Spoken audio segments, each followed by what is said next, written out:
प्रिय विद्यार्थियों, आज हम राजस्थान की प्रागैतिहासिक संस्कृतियों के अंतर्गत गणेश्वर संस्कृति का अध्ययन करेंगे। यह टॉपिक कोटा विश्वविद्यालय के इतिहास विषय के विद्यार्थियों के लिए ही नहीं अपितु राजस्थान के तमाम विश्वविद्यालयों से संबंधित सभी कॉलेजों, आरपीएससी द्वारा आयोजित विभिन्न प्रतियोगिताओं एवं राजस्थान पुलिस व पटवारी हेतु अति महत्वपूर्ण रहेगा। अतः एकेडमिक विद्यार्थी साथ ही में कॉम्पिटिटिव विद्यार्थी इस ऑडियो वीडियो आलेख पर ध्यान से सुने, समझें व इन्हें नोट कर लें। विद्यार्थियों, गणेश्वर पुरास्थल जो है ये सीकर जिले में स्थित है। गणेश्वर को ताम्रयुगीन सभ्यताओं की जननी कहा जाता है। कांटली नदी के किनारे विकसित गणेश्वर ताम्रपाषाण कालीन सभ्यता है।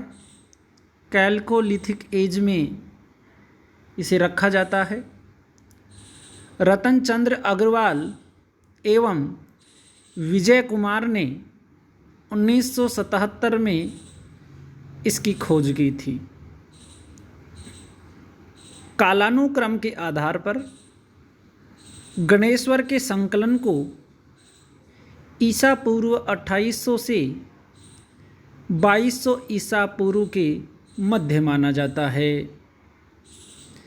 गणेश्वर से प्राप्त ताम्र उपकरणों में 99% शुद्ध तांबा मिलता है।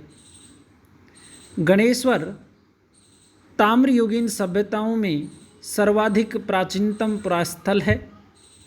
यही कारण है कि इसे ताम्रयुगीन सभ्यताओं की जननी कहा जाता है। इस क्षेत्र से खुदाई से प्राप्त तांबे की वस्तुओं में तीर, भाले, बंसी अर्थात मछली फंसाने के हुक, औजारों की मूठें, चूड़ियाँ, छेनियाँ इत्यादि शामिल हैं। इनमें से कुछ के आकार सिंधु घाटी की साइटों पर पाई जाने वाली वस्तुओं के समान हैं। कई भालेनुमा औजार भी हैं जो ताम्रयुगीन संस्कृति की विशेषताएं हैं। कुल मिलाकर गणेश्वर परिपक्व हड़प्पा संस्कृति को प्रदर्शित करता है। गणेश्वर मुख्यतः हड़प्पा को तांबे की वस्तुएं आपूर्ति करता था। कालीबंगा पुरास्थल को भी गणेश्वर से ही तांबे की आपूर्ति होती थी।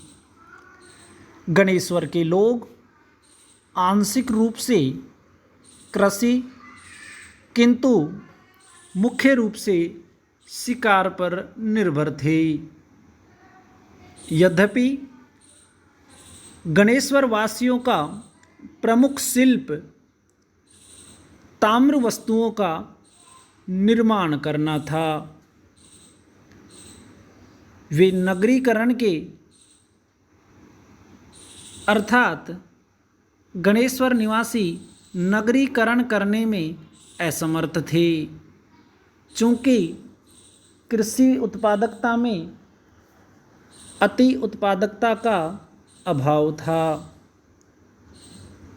गणेश्वर समूह में न तो पूरी तरह शहरी वातावरण था और न ही विधिवत ओसीपी अर्थात तांबा संग्रह की विस्तृत संस्कृति थी।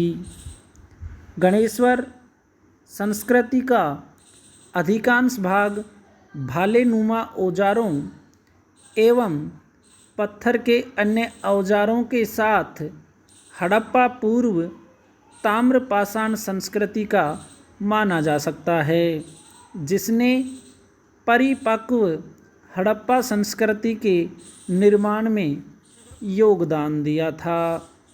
गणेश्वर निवासी मकान बनाने के लिए बड़े बड़े पत्थरों का प्रयोग करते थे। पूरी बस्ती को बाढ़ से बचाने के लिए ये प्रस्तरी बांध बनाते थे, पत्थर के बांध बनाया करते थे। गणेश्वर के मृदपात्र कपिस्वर्णी ओसीपी कहलाते हैं। इन मृदपात्रों पर काले तथा नीले रंग के चित्र बनाए जाते थे। वास्तव में गणेश्वर ताम्रपाषाणिक पुरास्थलों में सर्वाधिक महत्व रखता है। विद्यार्थियों, हड़प्पा से पूर्व के महत्वपूर्ण ताम्रपाषाणिक पुरास्थलों में कालीबंगा और गणेश्वर का नाम आता है। गणेश्वर ताम्रपाषाणिक पुरास्थलों में सर्वाधिक पुराना है। हड़प्पा के बाद के ताम्रपाषाणिक पुरास्थलों में आहड़, जो कि हड़प्पा के उत्तरवर्ती काल का व उसके बाद का माना जाता है। कायथा, जो कि मध्य प्रदेश का पुरास्थल है, यह ताम्रपाषाणिक संस्कृति का 2000 से 1800 ईसा पूर्व का महत्वपूर्ण पुरास्थल है। नवदा टोली, जिसे मालवा संस्कृति कहा जाता है, अपने समृद्ध व सुंदरतम मृद भांडों के लिए जाना जाता है। यह भी ताम्रपाषाणिक पुरास्थल है। इसी तरह से राजस्थान के उदयपुर में आहड़ पुरास्थल ताम्रपाषाणकालीन पुरास्थलों में महत्वपूर्ण स्थान रखता है। आहड़ लगभग 4 हेक्टेयर में फैला हुआ था। आहड़ के 2 क्षेत्रीय पुरास्थल गिलूंद व भगवानपुरा हैं। ताम्रपाषाण युगीन पुरास्थलों में गिलूंद अपना विशिष्ट महत्व रखता है। गिलूंद ताम्रपाषाण युगीन पुरास्थलों में एकमात्र ऐसा पुरास्थल है जहाँ से पकी हुई ईंटों के मकान मिले हैं। इसी तरह महाराष्ट्र की जोरवे संस्कृति भी ताम्रपाषाण युगीन मानी जाती है। विद्यार्थियों, ताम्रपाषाणकालीन पुरास्थलों की कुछ निजी विशेषताएं हैं जो अन्य पुरास्थलों में नहीं देखने को मिलती। उदाहरण के लिए मालवा संस्कृति, जो अपने सुंदरतम मृद भांडों के लिए जानी जाती है। इसी तरह से आहर अपने विस्तार के लिए व तांबा वाली नगरी के लिए जाना जाता है। गिलूंद एकमात्र, जैसा कि अभी चर्चा भी की है, एकमात्र ऐसा पुरास्थल है जहां पकी हुई ईंटों के मकान मिले हैं। इनाम गांव व दैमाबाद ऐसे ताम्रपाषाण युगीन पुरास्थल हैं जहां शहरीकरण के स्तर मिले हैं। इन सभी पुरास्थलों में गणेश्वर सर्वाधिक पुराना है। यही कारण है कि गणेश्वर को ताम्रयुगीन सभ्यताओं की जननी माना जाता है। धन्यवाद।